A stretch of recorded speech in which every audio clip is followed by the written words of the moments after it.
to the cosmos, who spoke in his dreams, told him how to be free and cause his captors doom by breaking the airlocks in each of their rooms. And he hid in the bridge while they decompressed, and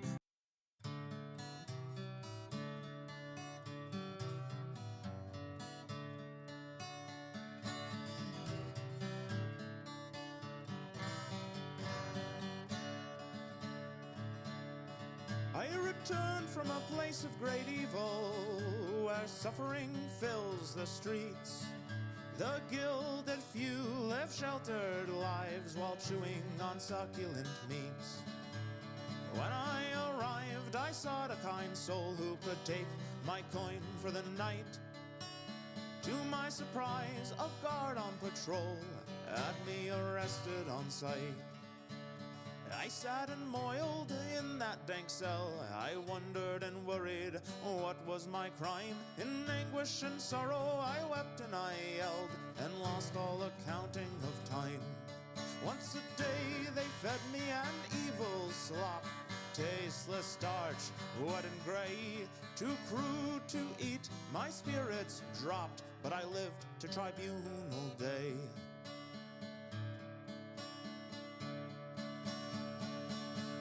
I was led into a great chiseled dome. Judges in cloaks eyed my poor robes, said I could not do my business alone. I had to find lodging with someone I know. But I am a traveler, I had to cry. I know no soul who lives in this place. The judge looked up to catch my green eyes and silence my wails with a cast of his face. I slunk out to the marketplace. A captain looked up as if he well knew my previous tortures showed in my face. If I didn't want more, I should vacate his view. I implored every stranger I saw, but all just ignored my obvious pleas. As curfew approached, I fled those great walls, preferring to sleep in the damp with the fleas. And here I return, half starved and half drowned, but never again will I leave. To avoid all the evils of cities and towns, our right should be followed to show we believe. The old ways are best, this I have learned, so bring out your sickle and robes. Just one sacrifice left and favor is earned, and once more our harvest will grow. And once more our harvest will grow. And once more our harvest will grow.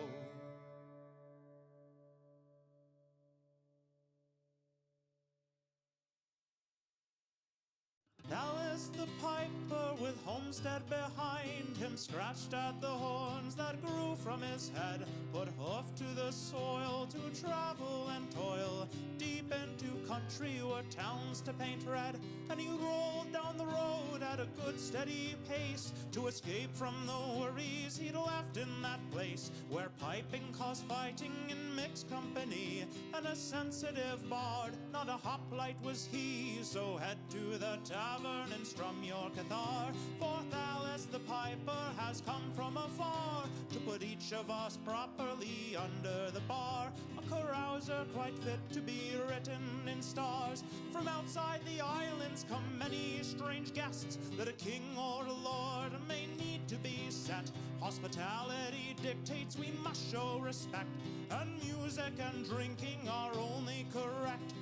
Ladies whose properties started great wars might come for a holiday, fleeing such bores, so they might need an escort free from our moors. A talented piper our court must implore, so head to the theater and bring your cathar, for Dallas the piper has come from afar, to put even this diplomat under the bar. A carousal, I'm sure, to be written in stars, up from the sea or in caverns below, older than legend, lost terrors grow, up to Olympus where the sacred we know deserve at the least a good piping show. True heroes adventure like furies obsessed, never to settle, to give up and rest, though keen enough bronze can solve many quests, for Titan straight fighting might not be the best. So head to Olympus, we need your your cathar. For Alice the piper has come from afar to put even the Titans under the bar,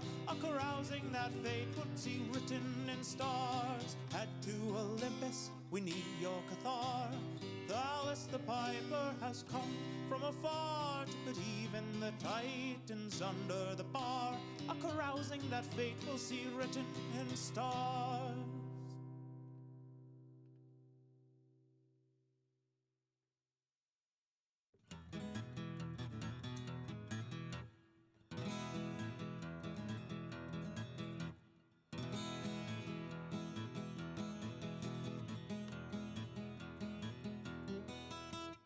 Pillars of jade fade beyond sight as we peer in obsidian hall. Fragments of refuse, chalky and white, surround the strewn bones by the sacrifice wall. Runes from a time too old to be known are carved in the green malachite. They showed the first seeds Gaia gave to be sown, to bestial progenitors in primeval light. The surroundings are grave, but the wall stretches on, and it tells how the first trees took hold to flourish for aeons before that red dawn, where dark brine and ruin brought horror untold. There the script changes, jagged and raw, as if a new hand went to carve. But this syntax is strange and follows no law. After that, any story is pieces and shards. Runes come to an end, the mural comes in, and the sacrifice shown in detail. The cowled horned priests who brought the herd in, marks on the bones show what that entailed. Our party is shocked, we back toward the door, but the portal is covered by bars. Obsidian Hall comes to life with a roar. There stand druids with sickles and grotesque cathars. They strum out the notes that bring madness to bear. My comrades fell in with bare hands, possessed and transformed by some curse in the lair. My friends were no longer quite woman or man. Since then I've been trapped in this windowless cell. I cannot know why I was spared. I know I look ragged, I fear for my health. I beg for my freedom, I crave the fresh air. Let me out, just open the door. Please, my fair strangers, free me from this place. I can't stand the howls that come from the floor. Let me out, or I'll gnaw off your face. Let me out, or I'll come for you all and take your dead bones to feed the great wall. Let me out, let me out, let me out, let me out, let me out, let me out, let me out.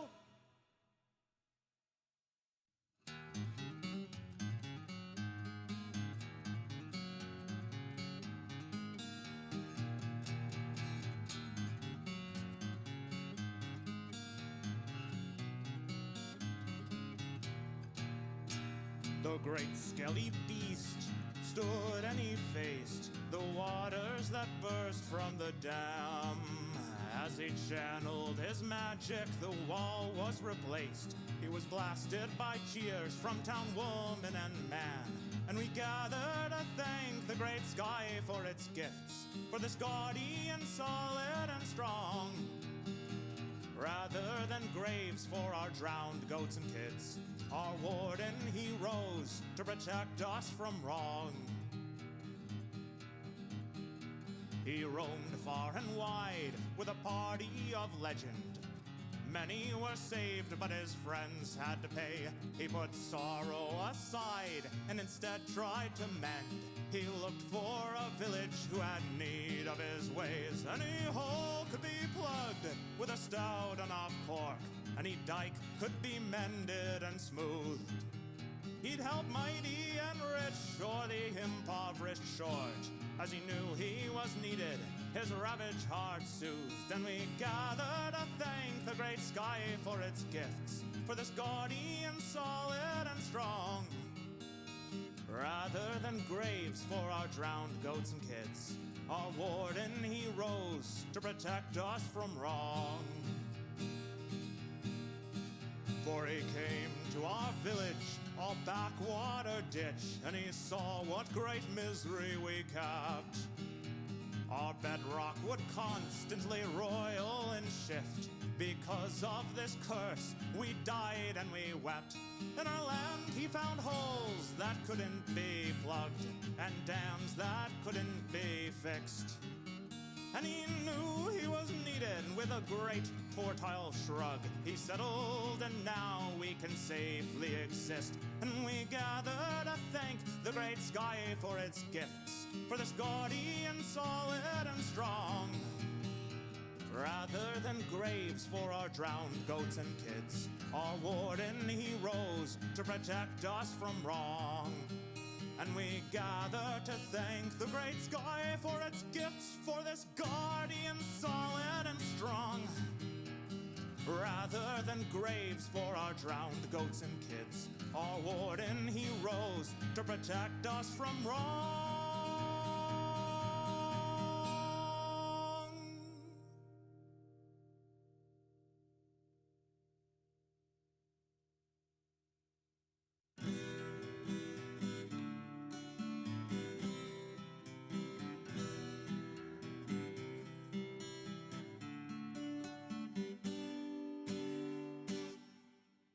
Gather, good people, the young and the old, to hear of a traveler daring and bold. He served in the wars in a great naval fleet, with cudgel and girdle and wings on his feet.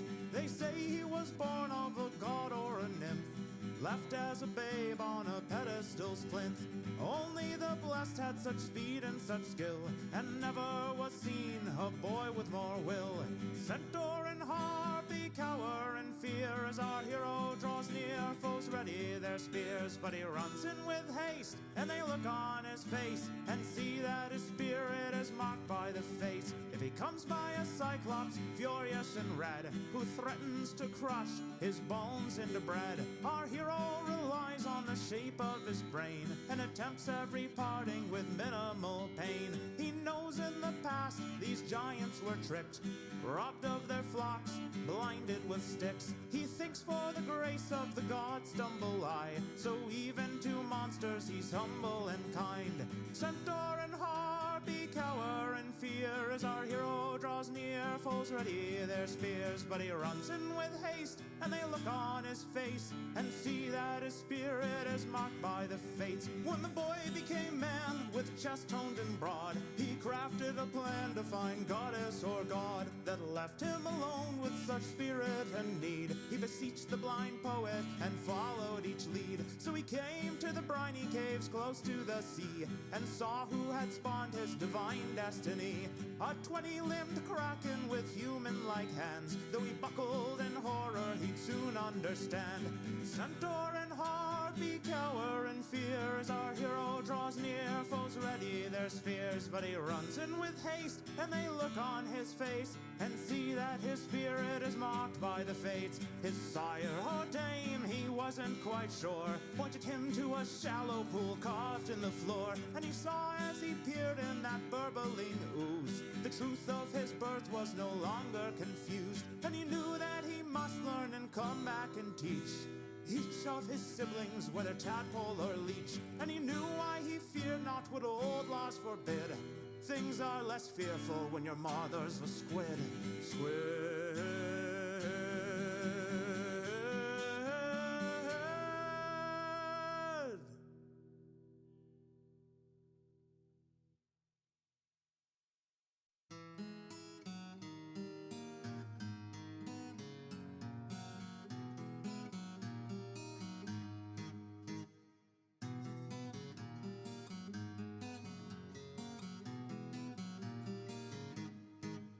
Put hope in the seals to hold us through. Have faith that the keel holds up on you. Put oar to the brine, beat the drum double time. This barge is a wreck, but it must make do. It's been barely a week since we left the safe harbor to rescue the sacrifice tied to the rock. Though we killed the sea snake, our sailcloth was raked, and the wind was too mighty to row back to dock.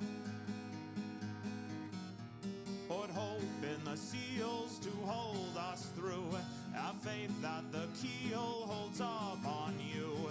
Put oar to the brine, beat the drum double time. This barge is a wreck, but it must make do. The strain will bring end to the rostrum and rudder if we fail to contend this murderous storm. We've got just one hope in this barrel of rope. Tie pillar to pillar, put shoulder to oar. Put hope in the seals to hold us through. Have faith that the keel holds up on you.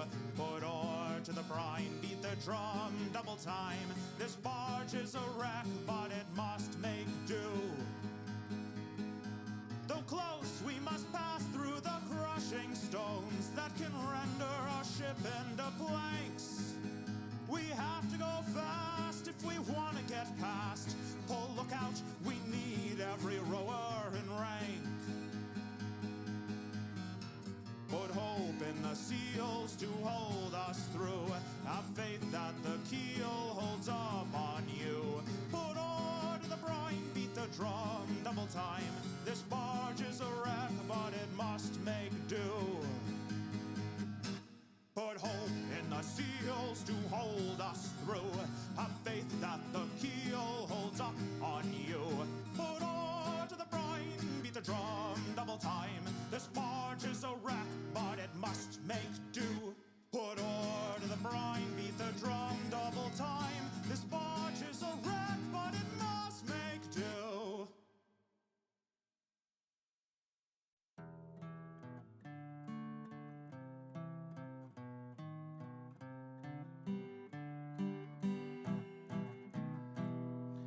In a city of cowards, a shady man waits. Ladies in powder selling off dates. Sweet fruit for the harvest at excellent rates. A man from the mountains looking for gold. A plan hashed by the fountain for treasures of old. Artifacts for the harvest by adventurers bold. Head to the bay where privateers rest, a captain to challenge in combat and best, and a crew that wants more than just gold in a chest. And these men have an excellent plan to ascend the dead hills where the steppe nomads dance, and portend what they will from their drug-induced trance. Protect innocents captured to finish a plan by a sinister man who works so he can talk to gods, never dying, but dreaming and scheming and trying to bring dust to the land. Run rugged, give all, there's lives on the line. Roads flooded, give stall, but they strive through the brine. A pursuit to the tower, arriving on time.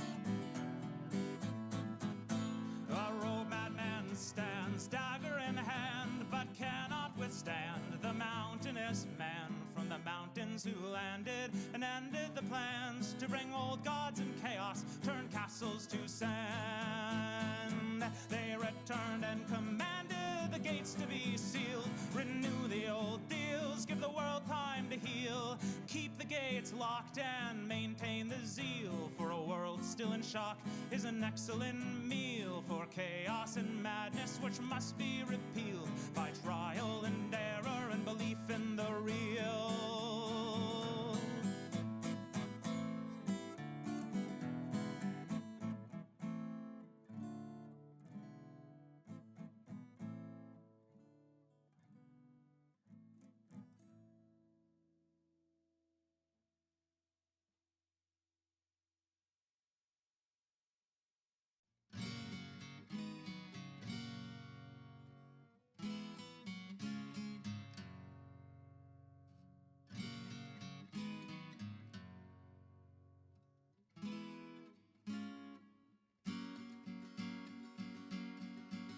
Enjoy our hospitality, our beds and bread and wine. To sleep and heal our warmth, to feel and worship our divine. Welcome here, my traveler, through rain or hazing sun, to work or trade our fields or stalls and feast when evening comes. Enjoy our hospitality, our breads and bed and wine. To feel at home, although you roam, is the gift of our divine. The roads are paved and safe to walk, guarded day and night. Scripts are saved to be read or taught, to know is its own delight. Enjoy our hospitality, our wine and breads and beds. Though you may leave, you'll always grieve for the life you could have here instead. Our walls are strong, our laws are fair, and they show us how to live. We all belong in each other's care, with just one life to give. Enjoy our hospitality, our sacramental wine. After one more night in the dead moon's light, you'll be born again divine.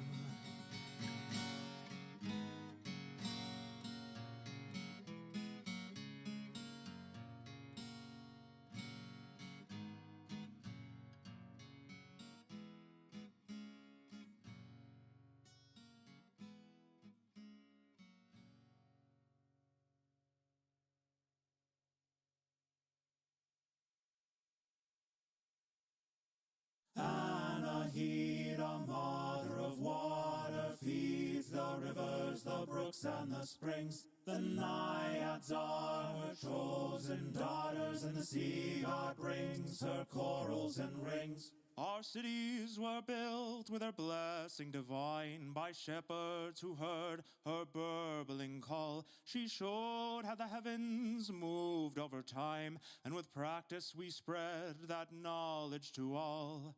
Anahita, mother of water, feeds the rivers, the brooks, and the springs. The naiads are her chosen daughters, and the sea god brings her corals and rings. The magi are nothing without River Mother, but when learned travelers come from the west, they walk past the shrines and don't bathe in the water, instead rubbing griefs on their faces and chests. Anahita, mother of water, feeds the rivers, the brooks, and the springs. The naiads are her chosen daughters, and the sea god brings her corals and rings. We humor the men who risk such far travel, who covet our secrets for their fine polity.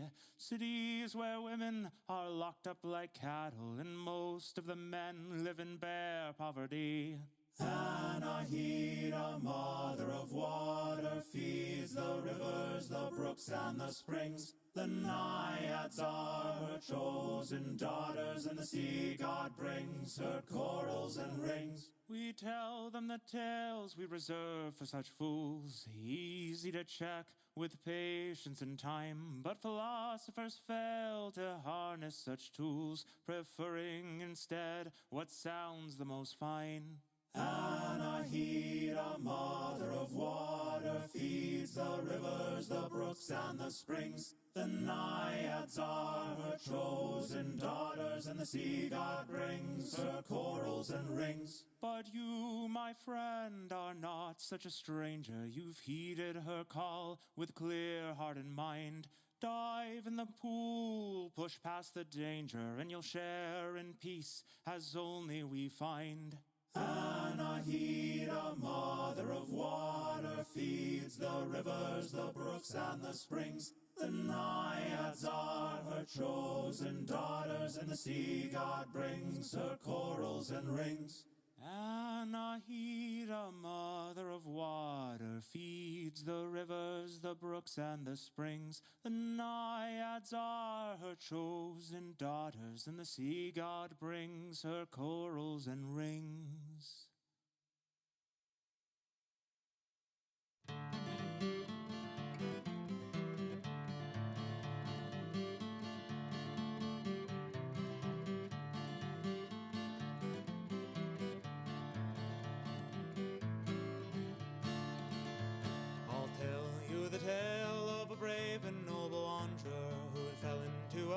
place not known by men for years, a place underground, older than time or longer, growing in our terrors and our fears. He played a golden lyre, had a voice of the stars. He trekked the world by boat, moving near and far, blessed by the gods. Thousands heard his voice. The world moved when he made that fabled choice. He joined the ranks of a famous noble vessel, manned by a crew of 50 heroic men, the son of a god, men who hunted and wrestled, some of which were never seen again. He angered the gods, and their vengeance slew his lover, a deadly nest of snakes, and left her body cold, though he knew in his heart he could never love another, and hatched a plan both foolish and bold.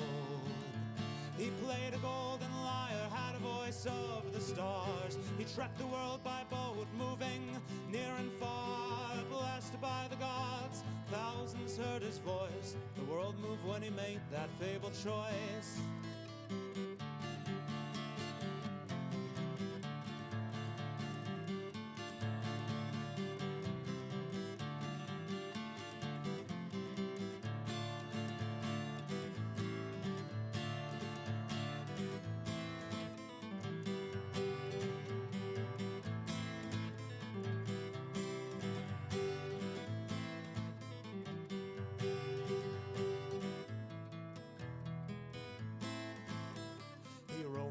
For years, looking for the entrance that would take him to the darkness under the earth, braving deadly perils and a guardian immense to prove to the king and queen his worth. He moved their frozen hearts with his beautiful song. They granted him to leave with his lover and wife if he didn't look behind as he traveled along. They would restore her soul and her life.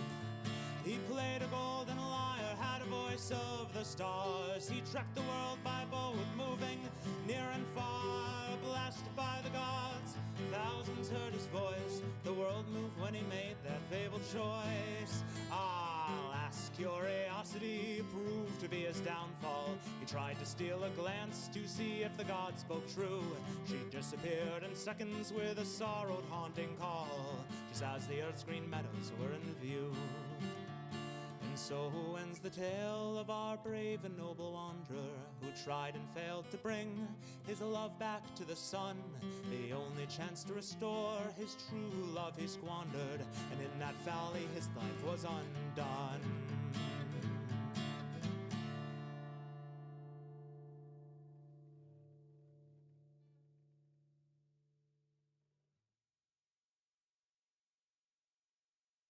Historicus stood and looked at his work, volumes of all of the lore on the earth, a lifetime of labor for his hoplites and serfs, all the servants and scribes his vast treasures could feed. He paged through the volumes that he couldn't read. His scribes had translated and sated his needs, but he knew that the books were the greatest indeed, or so he'd been told by his huddled elites.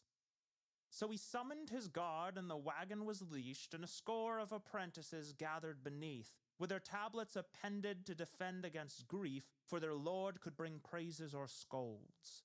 He hiked up his robe of linen and gold, and gazed at his consort who had dared to grow old. He heaved towards the wagon, and without being told, his caretakers moved in to help.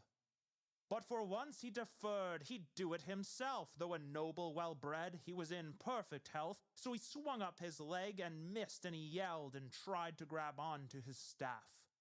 But his bulk was too great, and he stumbled and crashed, and there on the ground, with his saged head cracked, as he lay there and faded, he sputtered and laughed. For once he had done his own work.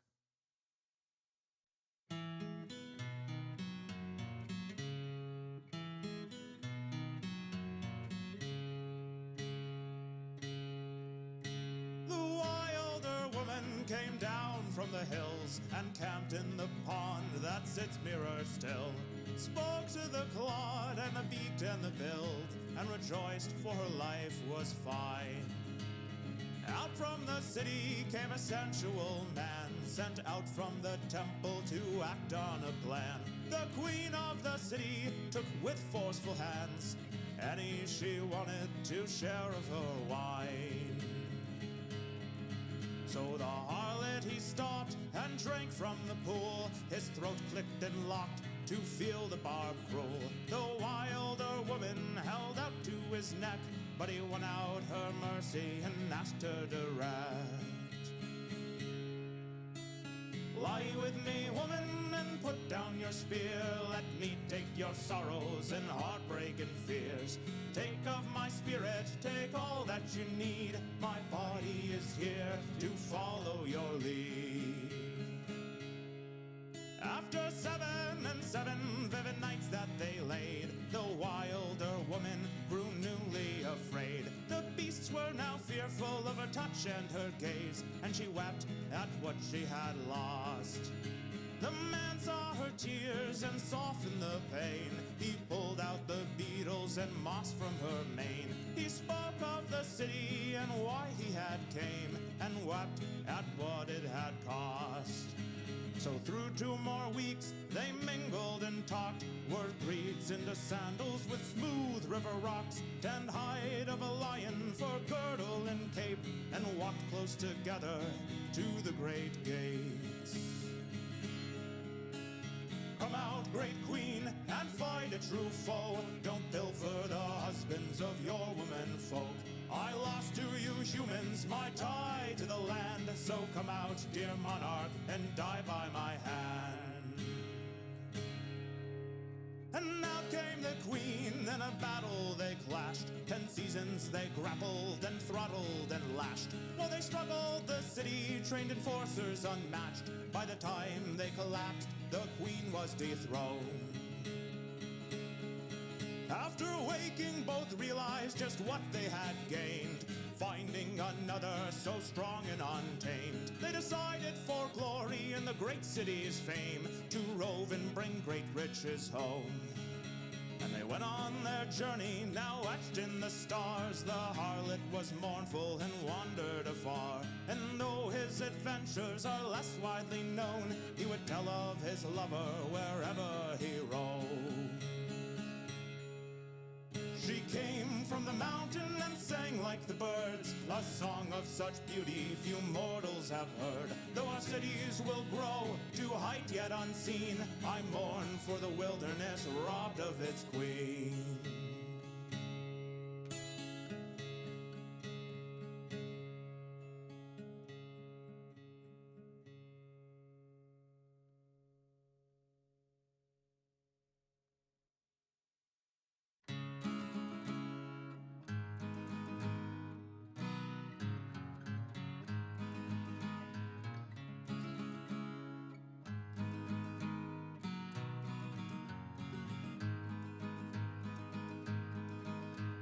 Sweet sings the siren over salt water foam.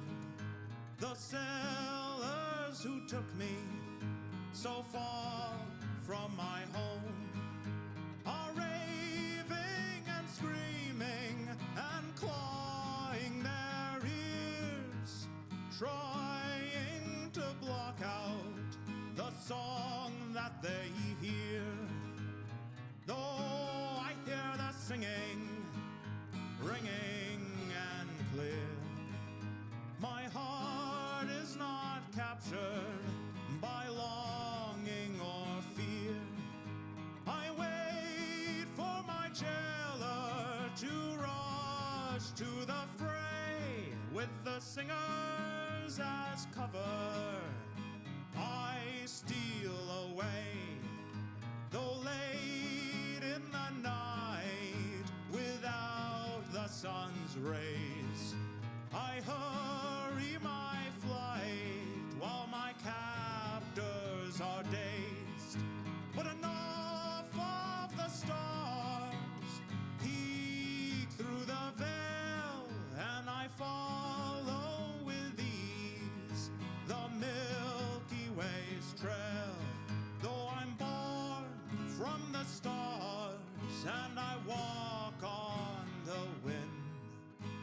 still have to hobble through sorrow and sin.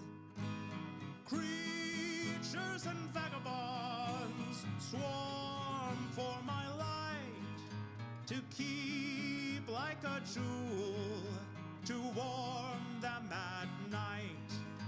I watch the Sphinx leave and stare at my palm. Though her fortune held evil, my heart is still calm. After forged nights of riddles and terrible tests, old questions were answered, and air floods my chest. For leagues out to Stygia, the song could be heard. Over mountains and oceans echoed each word. After service and solitude, as treasure or slave, I'd live in no harem, adorn no king's grave. Though I'm born from the stars and I walk on the wind, I still have to hobble through sorrow and sin.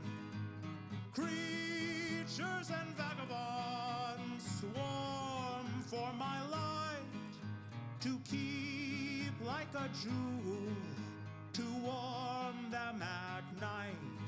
Though I'm born from the stars and I walk on the wind, I still have to hobble through sorrow and sin. Creatures and vagabonds swarm for my light, to keep like a jewel, to warm them at night.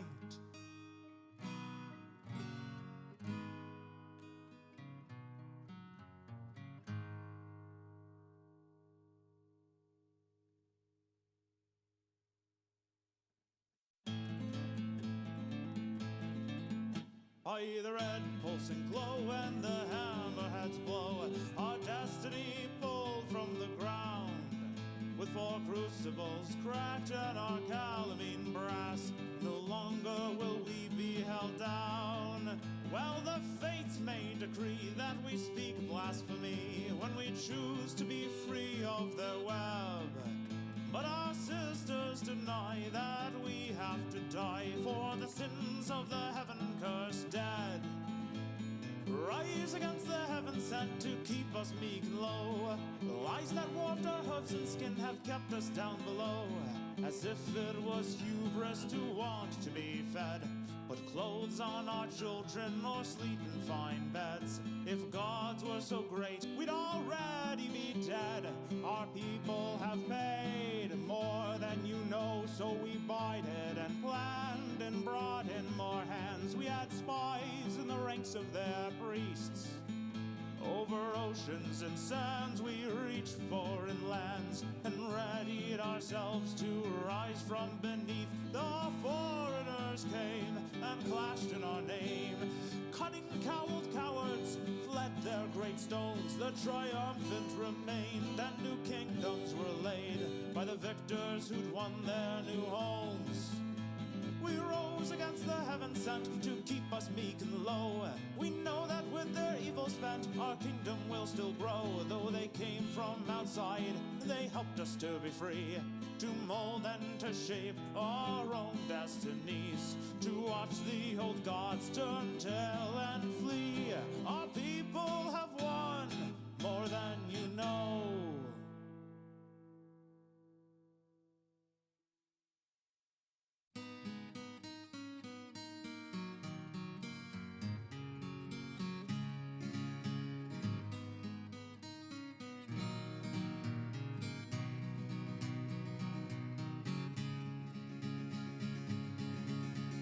Thundering chariots bound down the track, necks are all craned to leer at the race. A poor urchin girl selling fruit from a sack. A spectator reads the The juice smears his face. Back on the track, a horse's leg breaks. The chariot flips and screams can be heard. The crowd is excited and for the show's sake, the other contestants each race undeterred.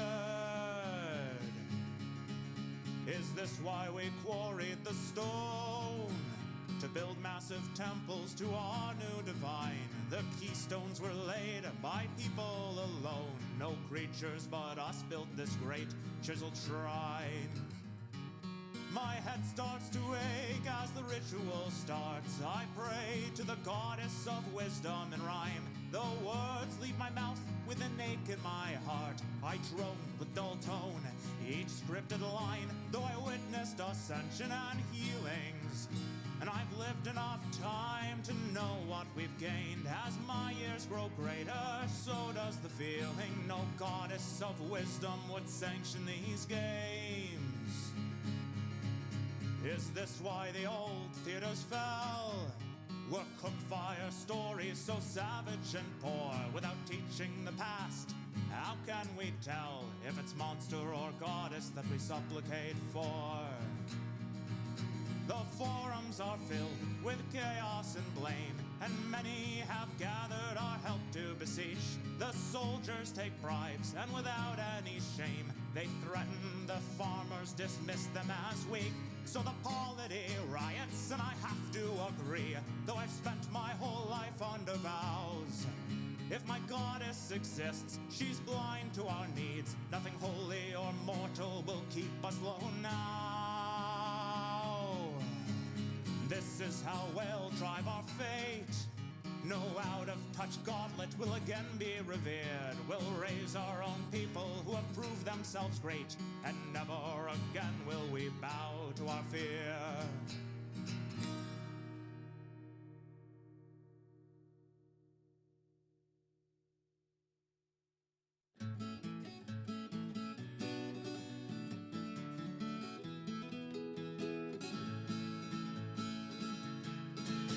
He shucked the shell from the mussel, gobbled the meats and smiled and thought of the tubers and greens he had rustled to roast up with beets and steep in a sauce. For days he had wandered and wondered, pondered and plundered, larders for lard, but he pondered too hard and hungered again, and so he restarted his feast without end.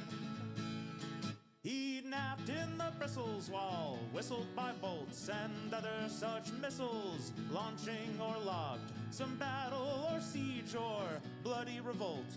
He finished his meal and started to nod.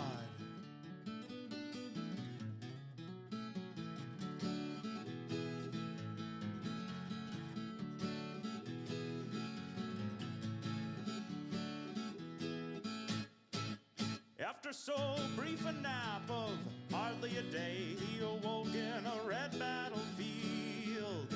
He thought of the visceral waste and decay, but just for a minute, then looked for a meal. For weeks he had wandered and wondered, pondered and plundered, larders for lard, but he pondered too hard and hungered again, and so he restarted his feasts without end. Well, something had always confused him. Others abused him, but he just didn't bleed, or let in the spear tips to puncture his skin. He wondered why others felt such wanted need. If you really love life, do like him, just don't die. Maintain your mask and deeply breathe in. He tried to tell folk, just refused to comply. If a psychopomp visits, send him to kin. For years he had wandered and wondered, pondered and plundered, larders for lard, but he pondered too hard and hungered again, and so he restarted his feast without end. For years he had wandered and wondered, pondered and plundered, larders for lard, but he pondered too hard and hungered again, and so he restarted his feast without end.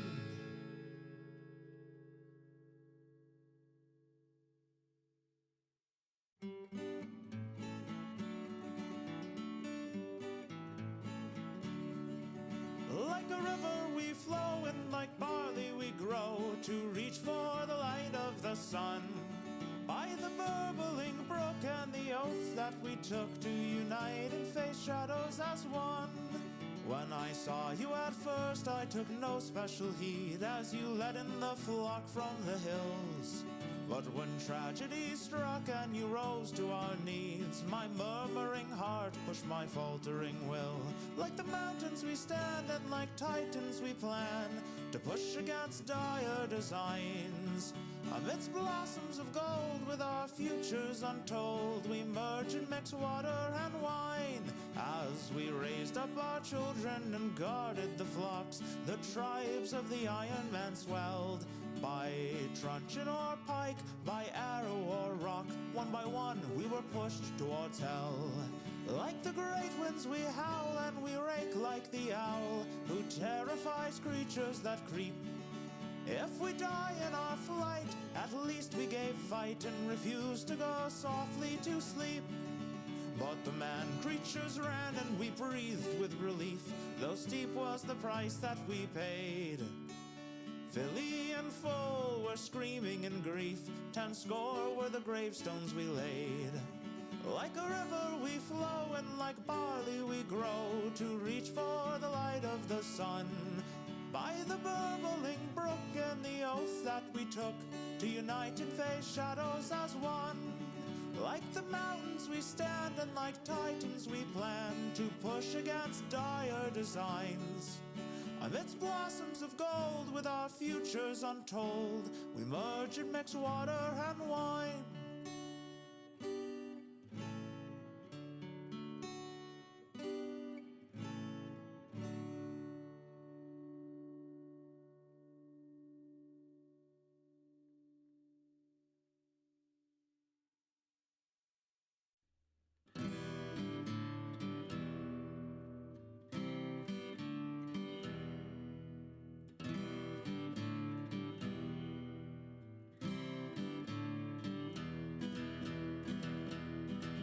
There stands here a grove where the goddess still reigns. The passing is matched by trial and game, sprinting and hurdles, discus and ball, to greet the new king as his twin brother falls. To mark the pass of the waning year, athletes gather and priests draw near, with sprigs of cypress and mistletoe. The old must die for new to grow.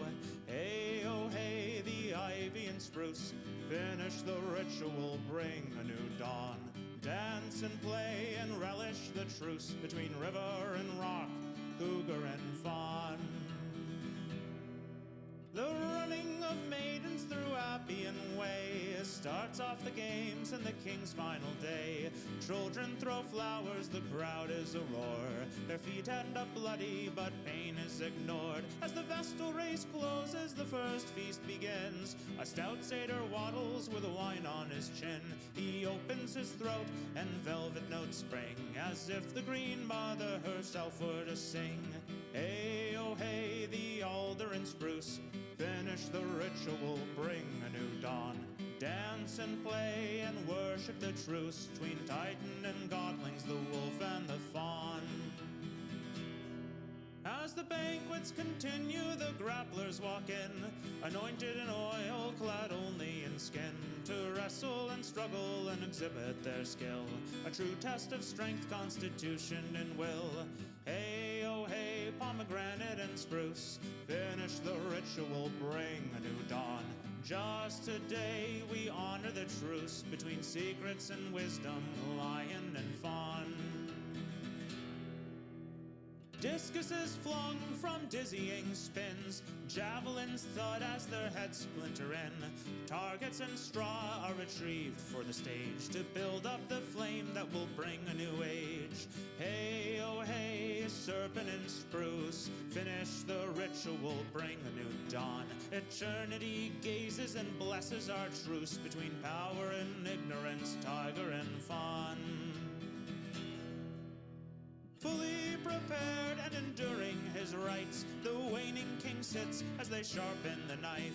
He remembers ascension and his long year was grand, as he readies the crescent moon scepter in hand.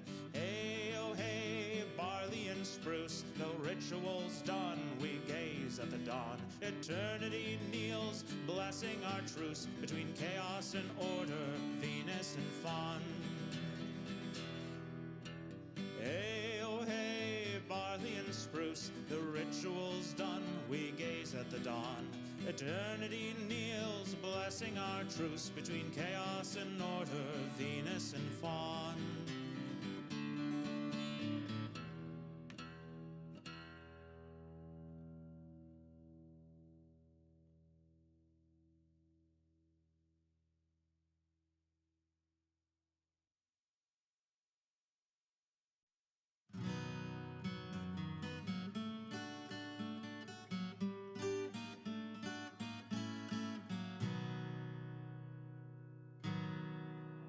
I went to the mountain where the maiden sits with her bow. Amidst the groves of cypress, I begged her for to know. I said, maiden, will you tell me what is on my woman's mind? Can I slay a boar or harpy to put our suffering behind? She laughed and left me standing, wondering what I could have said, and to my shame demanding, I hung my weeping head. I went to the mountain where the mother sat and wove, with kids cooing and crying, and a pot hot on the stove. I said, Mother, can you tell me why my woman scorns me so? Can I bring her a fleece or a flying steed, so that she'll let me know? She smiled and turned to her children, calling each of them to heel. She too ignored my question, but shared with me their meal. I went to the mountain to beseech the grizzled crone, who sits with snakes and mushrooms in a gray old shack alone. I said, crone, can you tell me why my woman shames me so? Though I speak clear and loud, I feel shamed and not proud. I'd kill Titan or Hydra to know. She cackled and then said to me, in words so clear and sharp, did you try asking directly before this journey starts?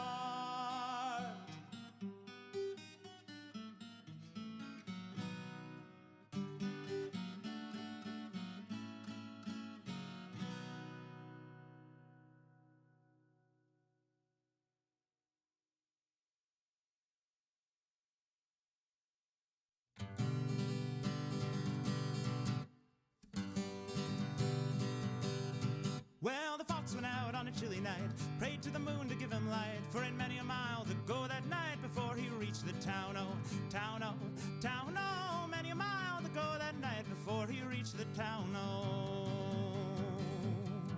He ran till he came to a great big pen, and the ducks and the geese were kept therein. Said, a couple of you are gonna grease my chin before I leave this town, oh, town, oh, town, oh, a couple of you are gonna grease my chin before I leave this town, oh. Then he grabbed the gray goose by the neck, he threw the duck across his back.